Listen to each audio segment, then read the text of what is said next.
Hi hello അസ്സലാമു അലൈക്കും. Welcome back to my shadow vlogs. ഇന്ന് ഞാൻ വന്നിട്ടുള്ളത് ഒരു ചിക്കൻ കറിയുടെ റെസിപ്പി ആയിട്ടാണ്.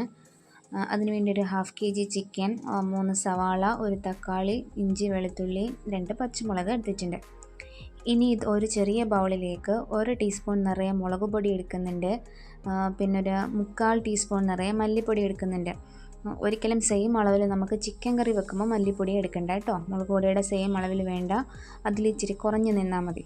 ബീഫ് കറി വെക്കുമ്പം സെയിം അളവെടുക്കാം. പിന്നെ ഒരു 1/2 ടീസ്പൂൺ കുരുമുളക് പൊടി എടുക്കുന്നുണ്ട്.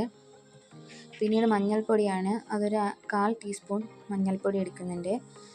ശേഷം മസാലപ്പൊടിയാണ്, ഗരം മസാലപ്പൊടി, അത് 2 ടീസ്പൂൺ നിറയെ എടുക്കുന്നുണ്ട്, കുമിച്ചെടുക്കുന്നുണ്ട് കേട്ടോ. ലെവൽ ചെയ്തല്ല, കുമിച്ച് 2 ടീസ്പൂൺ മസാലപ്പൊടി എടുക്കുന്നുണ്ട്. ഇനി ഒരു പാൻ അടുപ്പിൽ അതിലേക്ക് ആവശ്യത്തിന് എണ്ണ ഒഴിച്ചു കൊടുക്കാം. ഏകദേശം ഒരു 5-6 ടീസ്പൂണോളം എണ്ണ ഒഴിക്കുന്നുണ്ട്. വെളിച്ചെണ്ണയാണ് ഒഴിക്കുന്നത്. നമ്മൾ കുക്കറിലൊന്നും അല്ല വേവിക്കുന്നത്, ഈ പാത്രത്തിൽ തന്നെയാണ് വേവിക്കുന്നത്. അതിലേക്ക് ഒരു 1/4 ടീസ്പൂൺ ഉലുവ ഇടുന്നുണ്ട്. അതൊന്ന് മൂത്ത് വരുമ്പോഴത്തേക്കിനും അതിലേക്ക് 1 ടീസ്പൂൺ നിറയെ ഇഞ്ചിയും വെളുത്തുള്ളിയും പേസ്റ്റ് ആഡ് ചെയ്യുന്നുണ്ട്. ഇനി ജസ്റ്റ് അതൊന്ന് വഴറ്റി കൊടുക്കാം. അതിലേക്ക് നമ്മൾ 3 സവാള ഉണ്ടായിരുന്നു, ആ സവാള ചോപ്പ് ചെയ്തത് ആഡ് ചെയ്യുന്നുണ്ട്.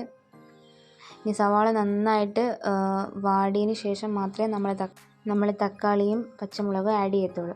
അപ്പോൾ സവാള പെട്ടെന്ന് വാടാൻ വേണ്ടിയിട്ട് ഞാൻ കുറച്ച് ഉപ്പ് ഇട്ട് കൊടുക്കുന്നുണ്ട്. എന്നിട്ട് നന്നായിട്ട് വഴറ്റുന്നുണ്ട്. ഏകദേശം ഒരു 15 മിനിറ്റോളം എടുത്തിട്ട് ഉള്ളി വഴറ്റിയെടുക്കുക. നന്നായിട്ട് വഴണ്ട് അത് സെറ്റാവണം. നല്ല ബ്രൗൺ കളർ ആകുമ്പോൾ, കരിഞ്ഞു പോകരുത് കേട്ടോ. ബ്രൗൺ കളർ ആകുമ്പോൾ അതിലേക്ക് തക്കാളിയും പച്ചമുളകും ഇട്ട് കൊടുക്കാം. ഇനി ഇതും നന്നായിട്ട് വെന്ത് ഇതിലേക്ക് ഉടയണം.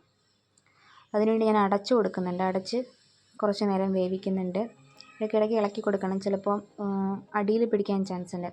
ഇനി നന്നായിട്ട് വാടിയെന്ന് ഉറപ്പ് വരുമ്പോൾ അതിലേക്ക് നമ്മൾ നേരത്തെ എടുത്ത് വെച്ചിട്ടുള്ള മസാല പൊടികൾ അതിലേക്ക് ഇട്ട് കൊടുക്കാം. ഇനി അതും നന്നായിട്ടൊന്ന് വാട്ടിയെടുക്കണം. അതിൻ്റെ പച്ച ചുവയൊക്കെ മാറി അത്യാവശ്യം നല്ല രീതിയിലൊന്ന് ഡ്രൈ ആക്കിയെടുക്കണം. അതിൻ്റെ ഒരു മണം വരും, നമുക്ക് മനസ്സിലാവും.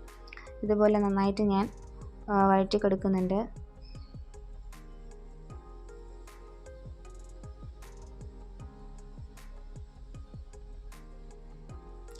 ഉടയാതെ കിടക്കുന്ന തക്കാളി ഉണ്ടെങ്കിൽ ഇതൊക്കെ ഒന്ന് ഉടച്ചു കൊടുക്കണേ. ശേഷം നമ്മൾ ചിക്കൻ ഇടുന്നുണ്ട്. ഇനി ചിക്കനിലേക്ക് ഈ മസാല പിടിക്കണം. അതിനുവേണ്ടി നന്നായിട്ട് ചിക്കൻ ഒന്ന് ഇളക്കി ചിക്കൻ്റെ എല്ലാ ഭാഗത്തും മസാല ആവത്തക്ക രീതിയിലൊന്ന് മിക്സ് ചെയ്ത് കൊടുക്കാം. നമ്മൾ ഫസ്റ്റ് സവാള ഒന്ന് വാടാൻ വേണ്ടിയിട്ട് ഉപ്പിട്ടായിരുന്നു, പിന്നെ നമ്മൾ ഉപ്പിട്ടിട്ടില്ല. അപ്പം ചിക്കന് ആവശ്യമായിട്ടുള്ള ഉപ്പും ഇട്ട് അത്യാവശ്യം അത് നികഞ്ഞ് നിൽക്കത്തക്ക രീതിയിൽ വെള്ളം ഒഴിച്ച് അടച്ചു വെച്ച് വേവിക്കാം. ഞാൻ അതിൻ്റെ മുകളിൽ ഒരു 3 തണ്ട് കറിവേപ്പില ഇടുന്നുണ്ട്. ഏകദേശം ഒരു അരമണിക്കൂർ എടുത്തത് വേകാൻ. ഇപ്പം എന്താണ്ട് വെന്തിട്ടുണ്ട്, കറി സെറ്റായിട്ടുണ്ട്. ഇനി പൊറോട്ടയുടെ കൂടെ ഈ ചിക്കൻ കറിയും വെച്ച് കഴിക്കാം.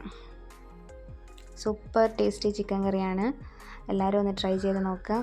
എൻ്റെ ചാനൽ ആദ്യമായിട്ട് കാണുന്നവരാണെങ്കിൽ ഒന്ന് സബ്സ്ക്രൈബ് ചെയ്ത് സപ്പോർട്ട് ചെയ്യണേ. Thank you.